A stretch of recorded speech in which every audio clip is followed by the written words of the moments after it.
Well, it's fair to say we've all been duped by the alleged hijacking or kidnapping of baby CoOp in Bambo last week. And since then, the baby has been found safe and alive, and 3 suspects were in custody, including the baby's biological mother.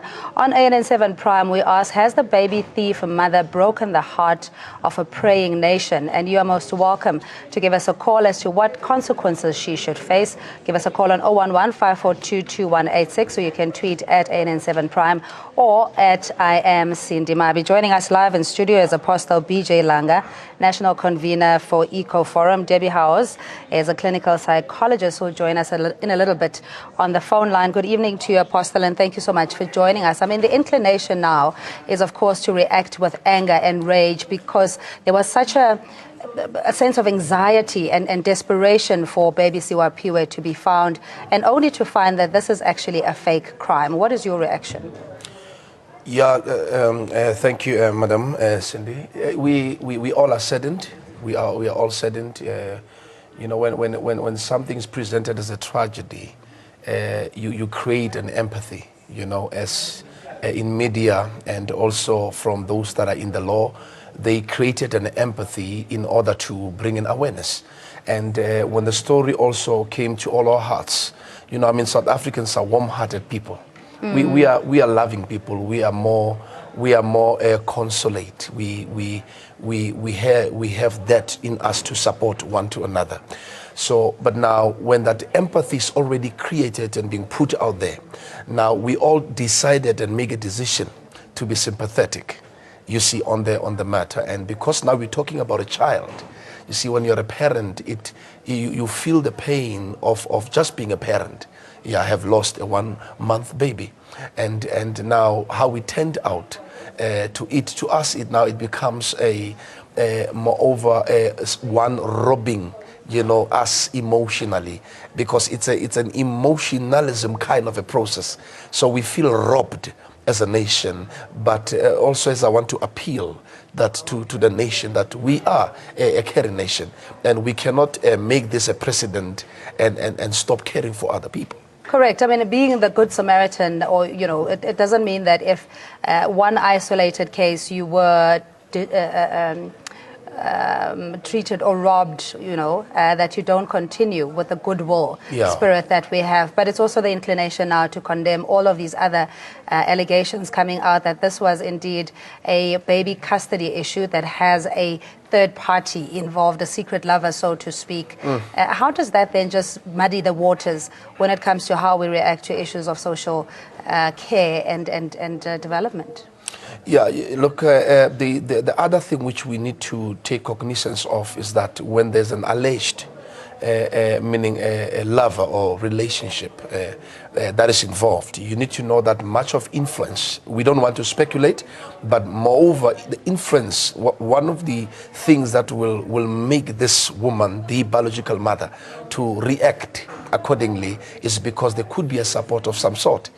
In other words, that she could have been coerced, or that the baby was threatened in some way. Absolutely, and that to it, I mean, who can, as a mother, who bore a baby and brought a baby on earth, and decide to give away a baby just like that and play such a mediocre games. I don't think it has been something personally done by her, but there's been some sort of support from even the alleged lover. Exactly. I mean, the police cannot confirm that this was an act of extortion or seeking ransom. We know there was over 250,000 rand that was raised by the Caring Society members, including law enforcement. There was a huge frenzy in trying to find baby CoOp. So to get to the bottom of it, obviously we'll have to wait until the court has concluded. But what is it that we need to take cognizance of as a nation, considering the heightened levels of emotion and despair, and even some calling it an insult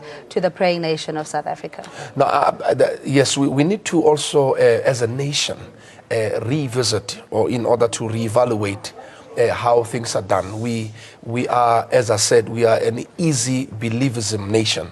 and we, whensoever something comes our way, we run with such. And that's why it is very important that before a verdict can be put forth, we really make some proper inspection and introspections, and in order to understand what really transpired in the matter, so that we don't jump into conclusions. Because this is what I've seen in SA in this season that we are living in. The problem we're having is that whenever everything comes, there's what we call easy believism, and we just believe as we have not yet attached even our abilities of investigation. Yeah. So we need to be investigatory. All right, let's speak to a clinical psychologist, Debbie Howes. Thanks so much for joining us. Good evening to you, Debbie. I mean, you were following the story, of course, like all other concerned citizens, that this mother having to now fake this particular crime. One wonders what kind of justification would lead to concealing an affair, as we've heard through reports that the baby's paternity is now in question. What drives a mother to act irrationally in situations if their child is not necessarily threatened or there is no ransom? How do you make sense of this particular case? It would obviously mean she'd have to be in a lot of fear or an anxiety where she's disempowered relative to asserting herself or feeling understood.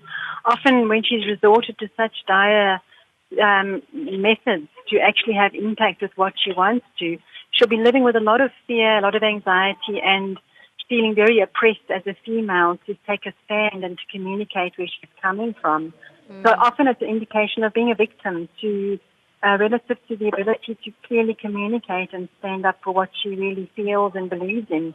So she has to resort to these drastic measures to either hide something which she's afraid to reveal. Often there can be survival fears that her life may be threatened.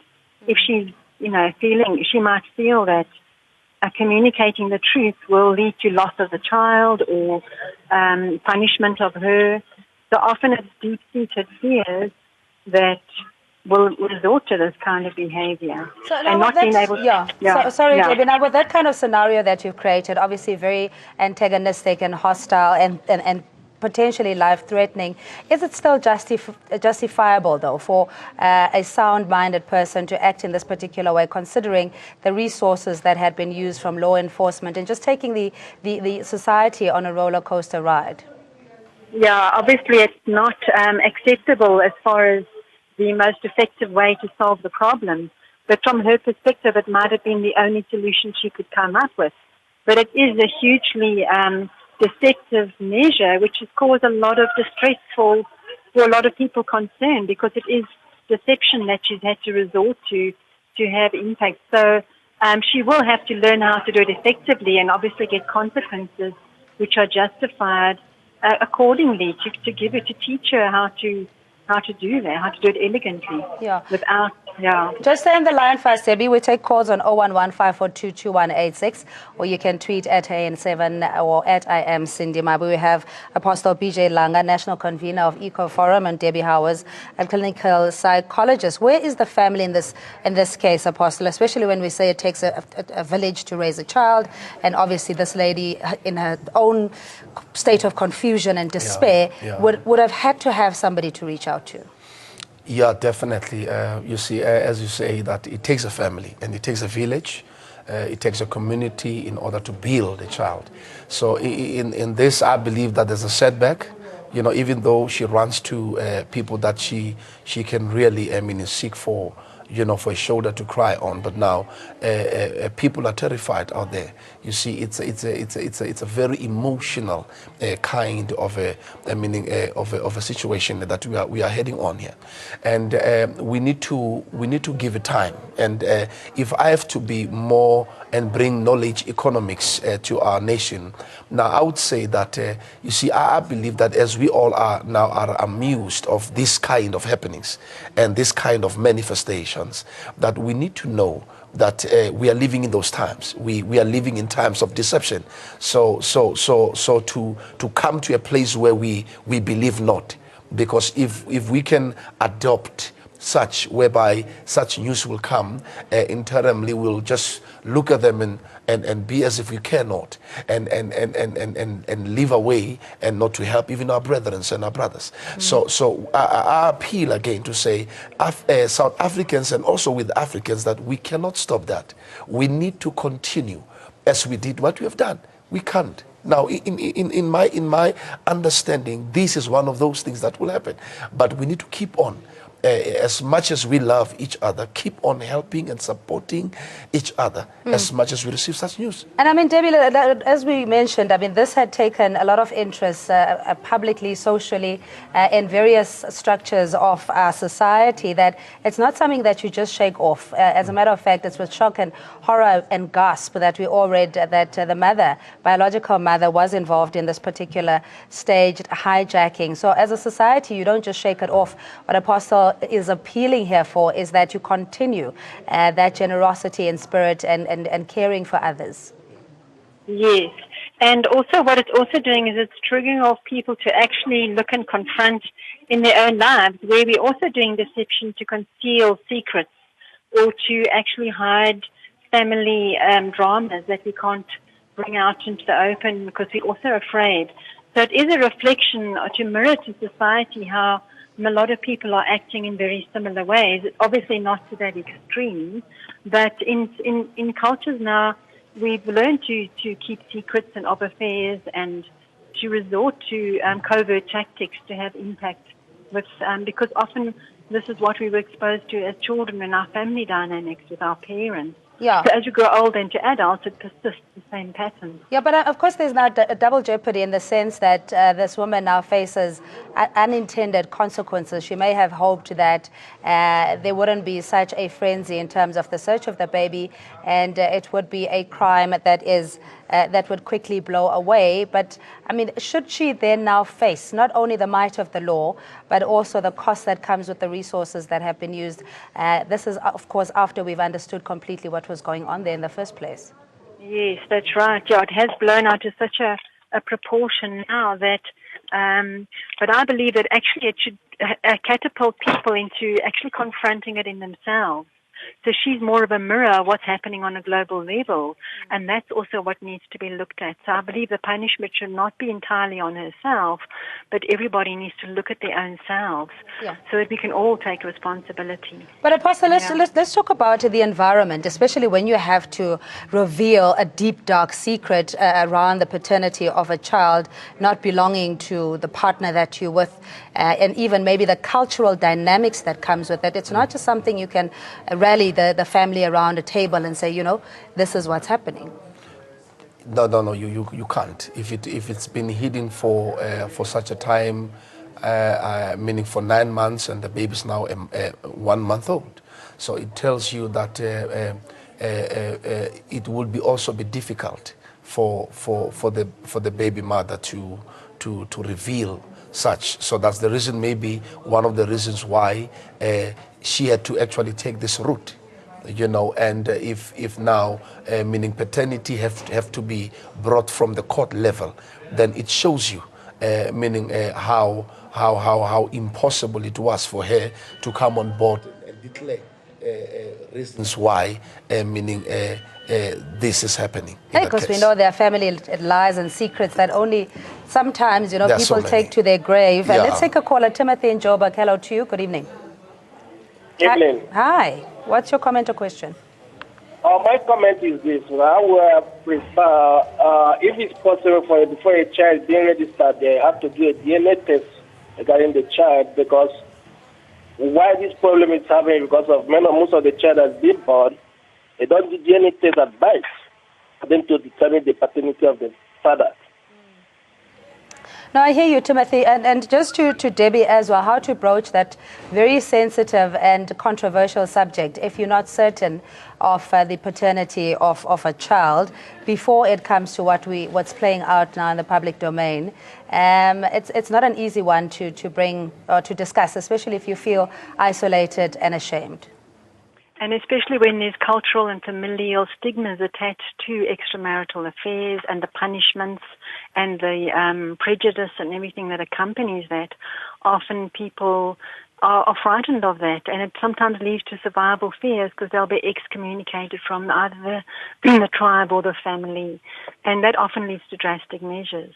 Yeah. So it does. It's very difficult. Yeah, that's why a lot of social society's norms sometimes need to be able to accommodate these things that do happen with paternal. Yeah. Now, Apostle, let's just go back to the DNA, and I mean from personal experience as well, where you sort of sit with this dilemma, and you're not sure which way to go about it, and you pray against hope, or you hope against hope that the result would come out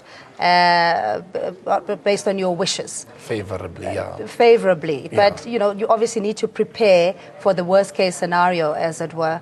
What do we take away from that, especially with young people watching, may find themselves in a position like this? Now, let me be a teacher in that. You see, even biblically, it will tell you that first the natural, second the spiritual. So even if it has to do with culture, you see, when you say the natural, you are saying there are certain things in nature which you cannot actually do away with them. And when they have yet transpired, we need to have understanding. Whether as a family or as a community, understand what this young woman is going through. So now because of culture and other things that pertains her life, whether her relationship, there is no a path which she can take in order to find even help, because more judgment will come. You see, now, why did you have this baby while you are in this relationship? So we need to understand that we are people of flesh living in this life, and when nature has taken its place, so we need to be understanding in order to make sure that even our young and our children out there do not go astray and do not actually feel like we cannot get help from the elders. They will run. When we have resolutions, they will run to us instead of running away from us. And that's where we find ourselves with such fraternities and cases that we see in our nation. Certainly a very sensitive topic. Sarah, thanks for calling. Good evening. You're calling us from Eastgate. Yes, Cindy, how are you? I'm good, thank you. I'm good. Oh, Sarai, hi. I'm all right. What's your question or comment? So all I can say, Cindy, is that the lady is can you hear me? I can hear you. Hello? Yeah, we're listening. Go ahead. Okay, the only thing I can say about the women is that she's heartless, and I don't know what kind of a mother she is, Why do you say that? Sarai? Okay, I suppose that's a reaction that is expected, Debbie, in that people or just on the surface are judging already, but we would have to consider what the court would have to ventilate in terms of, her being a first-time offender, whether she knew what the consequences would be, what her personal circumstances and mindset was at the time of making this decision. Yeah, because at the end of the day, she did perpetrate a crime, even if it was, in her own relative to her own child, and so yes, but also, to understand the exact circumstances of why she was doing it, we'd have to have more information. Because even often when there are extramarital affairs, circumstantially, people work in different environments, and sometimes they're working far away from their husbands, and out of necessity, sometimes these extramarital relationships do occur. Yeah, well, it's natural. Yeah, sorry, Debbie. While it's natural for us to criticize being on the other side of the fence, is it fair, though, to just say that this woman is heartless, has taken us on an emotional roller coaster ride, one that we could ill afford, considering that resources could be used elsewhere in dealing with priority crimes? I think we have to get more information as to exactly what was happening from within our own frameworks. At the moment, there's not enough information to say and to judge exactly where she was coming from.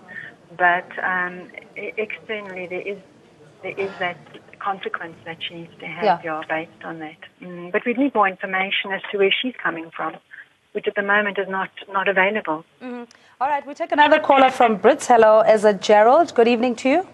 How are you, madam? I'm well, thanks for asking. How are you? Thank you very much. What's your comment or question?